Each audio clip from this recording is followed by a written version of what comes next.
Hello bachcho, let's read this question. The question says 1 mole of an ideal gas is allowed to expand reversibly and adiabatically from a temperature of 27 degrees Celsius. If the work done during the process is 3 kilojoule, the final temperature will be equal to Pv is equals to दिया हुआ है 20 joule per Kelvin.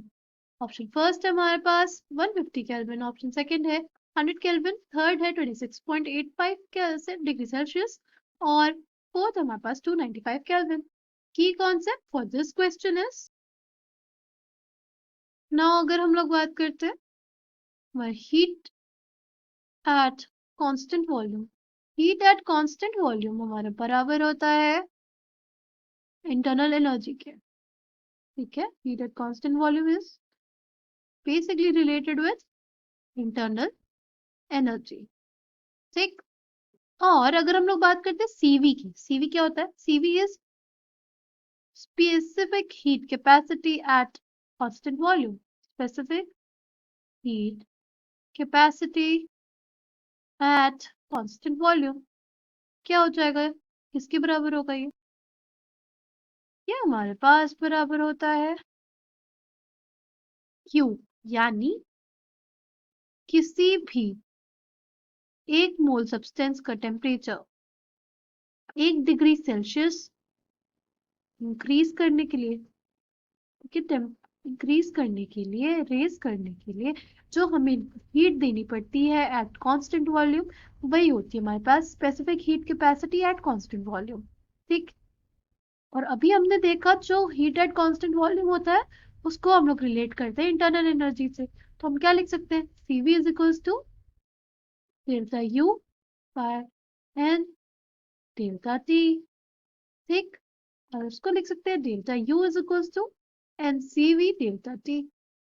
ठीक है. हाँ, अब अगर हम लोग देख ले फर्स्ट लॉ ऑफ थर्मोडायनेमिक्स की जो हमारे पास मैथमेटिकल इक्वेशन होती है वो क्या होती है? वो होती है delta U is equals to Q plus W. ठीक. पर हमारे क्वेश्चन में क्या बोला है कि जो प्रोसेस है वो क्या है? एडियाबेटिक है. एडियाबेटिक प्रोसेस के लिए हमारे पास जो Q होता है वो 0 होता है. तो हमारे पास डेल्टा U हो जाएगा वो W के बराबर हो जाएगा वर्क डन के. तो वर्क डन हमारा बेसिकली किसके बराबर आ गया?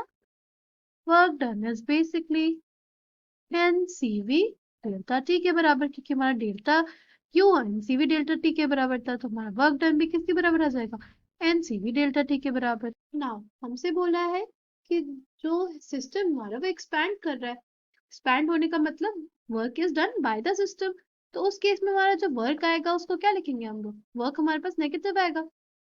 तो यानी work will be equals to minus 3000 joule. में 3 किलो जूल दिया उसको हम लोग 1000 से मल्टीप्लाई कर देंगे तो क्या आ जाएगा? हमारे पास 3000 जूल आ जाएगा ना.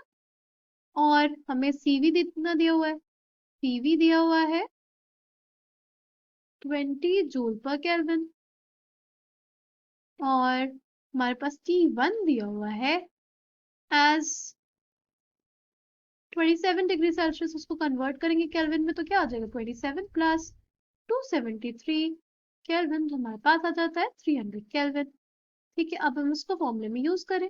वर्क डन है हमारे पास माइनस 3000 जूल. ठीक. एन हमारे पास दिया हुआ है 1 मोल. ठीक. पीवी हमारे पास दिया है 20 जूल पर केल्विन और T2 हमें निकालना है. T1 हमें दिया हुआ है 300 केल्विन. ठीक है. तो हम लोग बेसिकली क्या करेंगे? 3000 by 20 gives us T2 minus 300. तो हमारे पास आ जाएगा minus 150 is equals to T2 minus 300.